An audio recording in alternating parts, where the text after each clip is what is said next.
بسم اللہ الرحمن الرحیم۔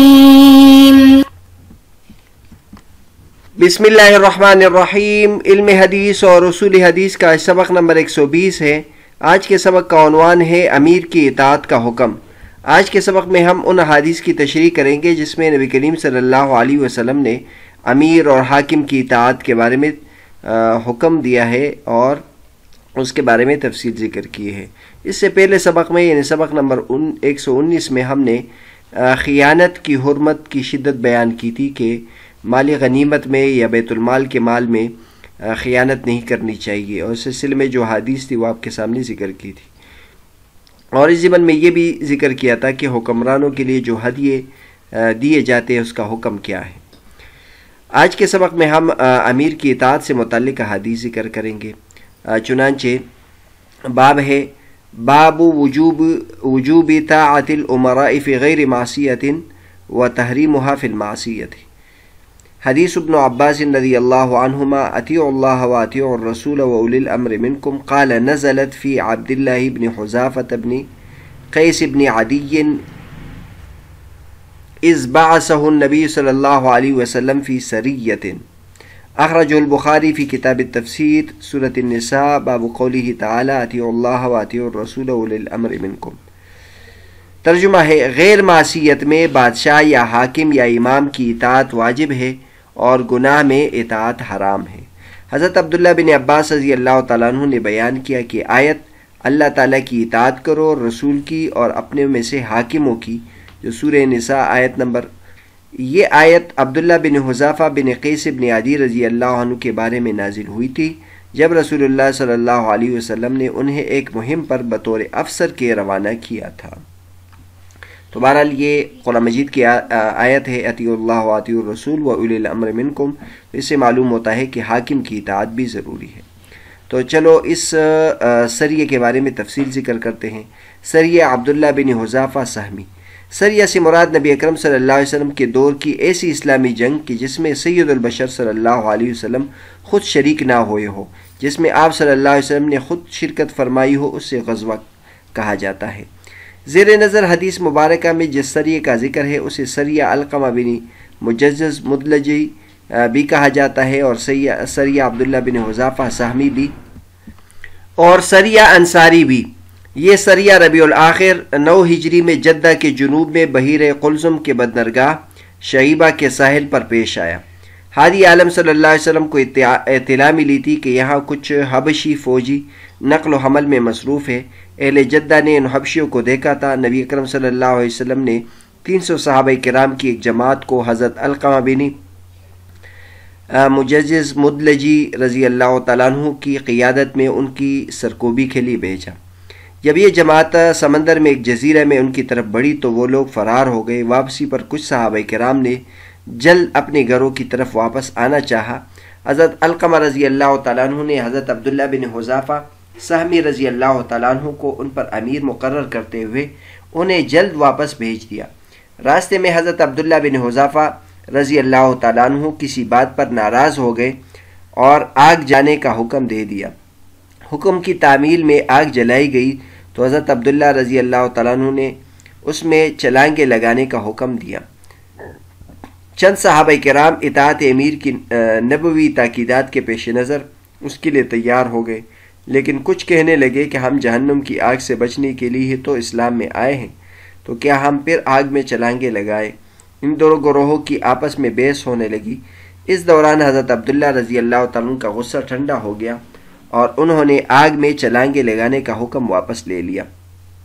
مدینے پہنچ کر نبی اکرم صلی اللہ علیہ وسلم کو سارے واقعے کی اطلاع دی گئی تو آپ صلی اللہ علیہ وسلم نے فرمایا اگر وہ اس میں داخل ہو جاتے تو کبھی بھی اس میں سے نکل نہ پاتے، بے شک اطاعت صرف نیکی میں ہے۔ تو بہرحال اصل واقعہ آپ کے سامنے آ گیا۔ زیر نظر حدیث مبارک میں حسب ذیل آیت مبارکہ کی طرف اشارہ فرمایا گیا ہے۔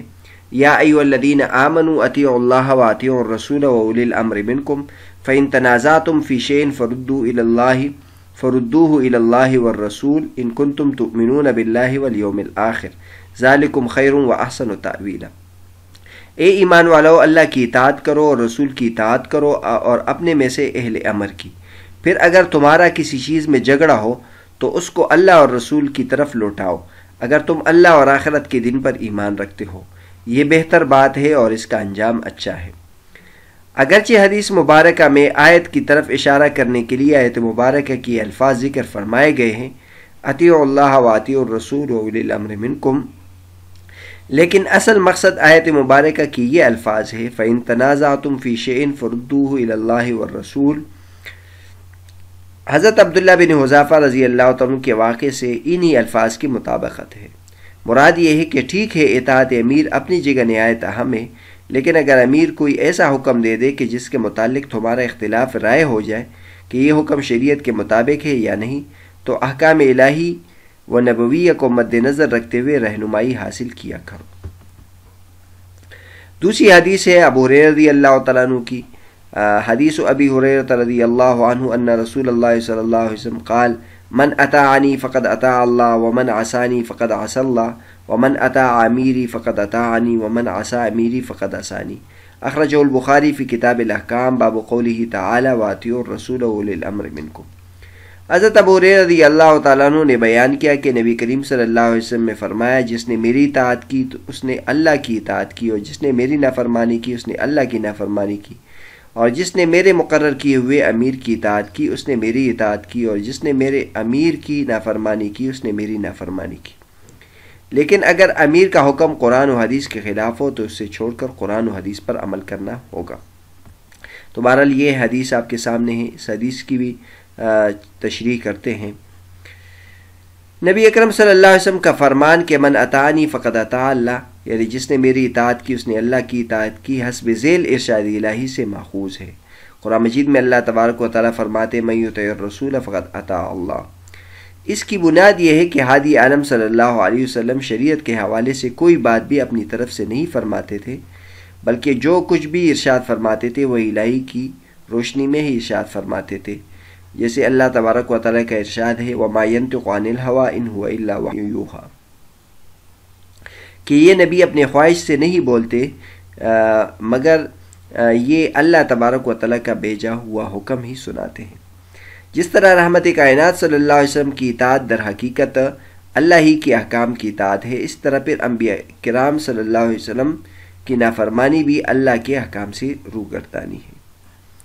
حدیث مبارکہ کے الفاظ ہے من اطاعنی فقد اطاع اللہ، یعنی جس نے میری اطاعت کی اس نے اللہ کی اطاعت کی کا ایک مفہوم اس انداز میں بھی ہو سکتا ہے کہ نبی اکرم صلی اللہ علیہ وسلم کی اطاعت کا حکم اللہ نے فرمایا ہے، اطیعوا اللہ والرسول لعلکم ترحمون، اللہ اور اس کے رسول کی اطاعت کرو تاکہ تم پر رحم ہو، یا وما آتاکم الرسول فخذوہ وما نہاکم عنہ فانتہوا، اور جو کچھ رسول اللہ صلی اللہ علیہ وسلم تمہیں دے وہ لو، اور جس چیز سے تمہیں روکے تو رک جاؤ۔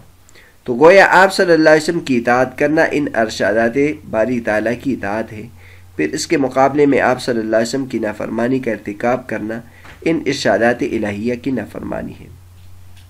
حدیث شریف ہے آقا صلی اللہ علیہ وسلم نے امیر کی اطاعت کی خصوصی اہمیت کی بنا پر امیر کی اطاعت کو اپنی اطاعت اور امیر کی نافرمانی کو اپنی نافرمانی فرمایا ہے۔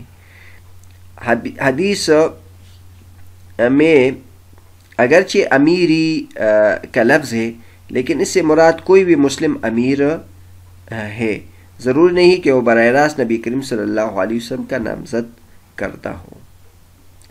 آگے تیسری حدیث ہے عبداللہ بن عمر رضی اللہ تعالیٰ عنہ کی، حدیث عبداللہ بن عمر رضی اللہ عنہما عن نبی صلی اللہ علیہ وسلم قال السمع والطاعة عن المرء المسلم فيما أحب وكره ما لم يؤمر بمعصية فإذا أمر بمعصية فلا سمع ولا طاعة۔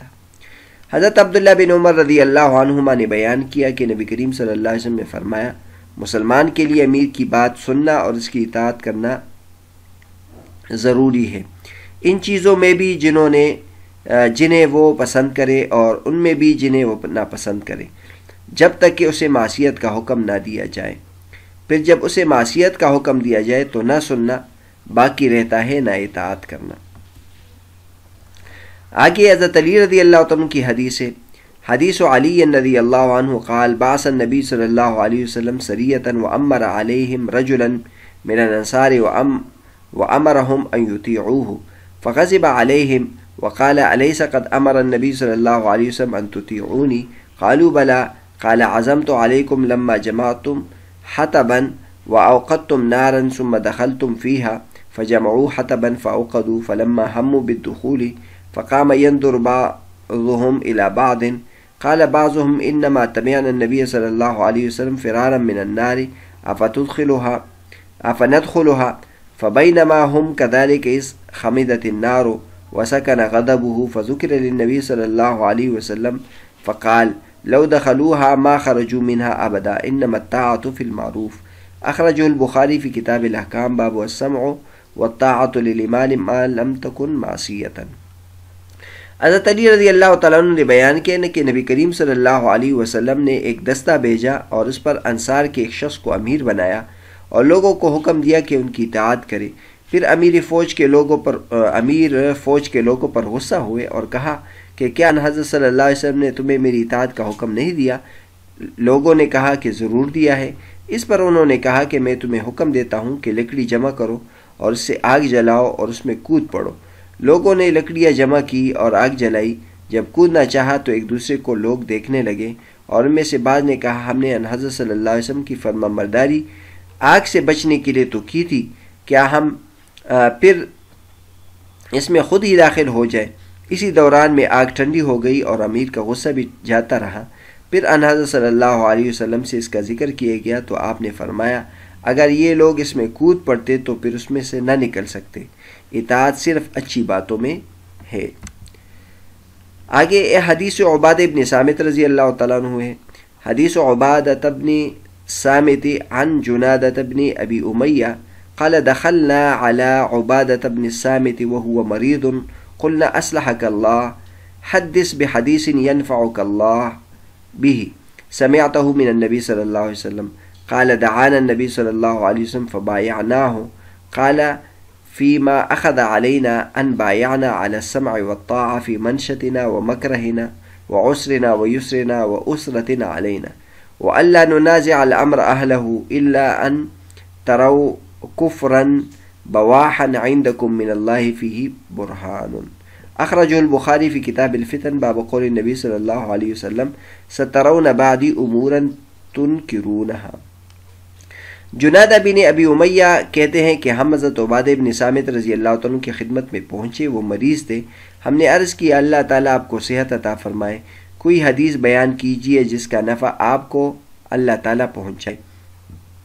میں نے نبی کریم صلی اللہ علیہ وسلم انہوں نے بیان کیا کہ میں نے نبی کریم صلی اللہ علیہ وسلم سے لیلۃ العقبہ میں سنا ہے کہ آپ نے ہمیں بلایا اور ہم نے آپ سے بیعت کی. جن باتوں کا حضرت صلی اللہ علیہ وسلم نے ہم سے عہد لیا تھا ان میں یہ بھی تھا کہ خوشی و ناگواری، تنگی و کشادگی اور اپنی حق تلفی میں بھی اطاعت اور فرما برداری کرے، اور یہ بھی کہ حکمرانوں کے ساتھ حکومت کے بارے میں اس وقت تک جھگڑا نہ کرے جب تک ان کو علانیہ کفر کرتے نہ دیکھ لے. اگر وہ علانیہ کفر کرے تو تم کو اللہ کے پاس دلیل مل جائے گی.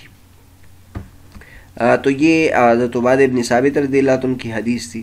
حضرت عبادہ بن صامت رضی اللہ تعالیٰ عنہ امام الانبیاء صلی اللہ علیہ وسلم سے جس ملاقات کا ذکر فرما رہے ہیں، یہ ملاقات نبی اکرم صلی اللہ علیہ وسلم کے مکی دور میں حج کے موقع پر ذوالحجہ 12 نبی کو مینا کے قریب عقبہ کے مقام پر ہوئی.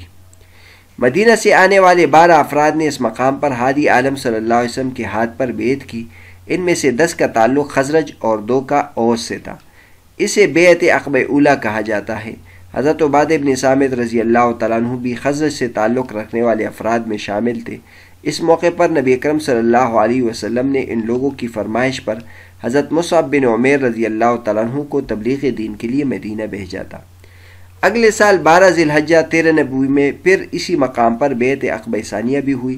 اس دفعہ مدینہ سے آنے والے 70 مردوں اور 2 عورتوں نے بیعت کی. نبی اکرم صلی اللہ علیہ وسلم نے ان میں سے 12 نقیب مقرر فرمائے، جن میں سے 9 کا تعلق خزرج سے تھا اور 3 کا اوس سے.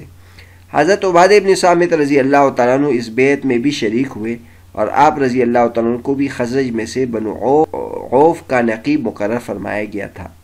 اس موقع پر ان لوگوں نے نبی اکرم صلی اللہ علیہ وسلم کو ہجرت کر کے مدینہ تشریف لانے کی دعوت بھی دی تھی. حضرت عبادہ بن صامت رضی اللہ عنہ فرما رہے کہ ہمیں نبی اکرم صلی اللہ علیہ وسلم نے بلایا، حالانکہ بظاہر تو یہ ہے کہ یہ لوگ خود یثرب یعنی مدینے کا اس وقت کا جو نام ہے اس سے آئے تھے، پھر بلانے کی نسبت نبی کریم صلی اللہ علیہ وسلم کی طرف کیوں فرما رہے ہیں؟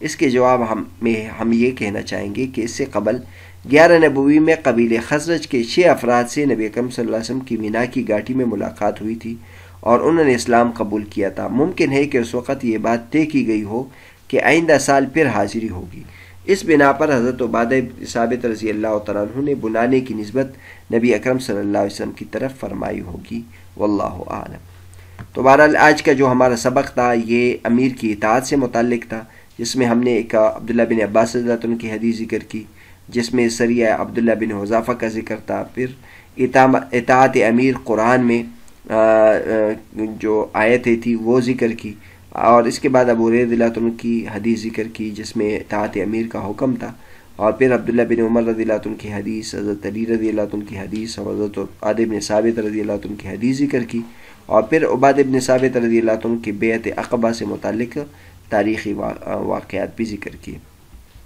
اگلے سبق میں ہم اس موضوع پر حدیث ذکر کریں گے کہ نبی کریم صلی اللہ علیہ وسلم کی طرف سے حکم ہے کہ خلیفہ کی بیعت کو پورا کیا کرو۔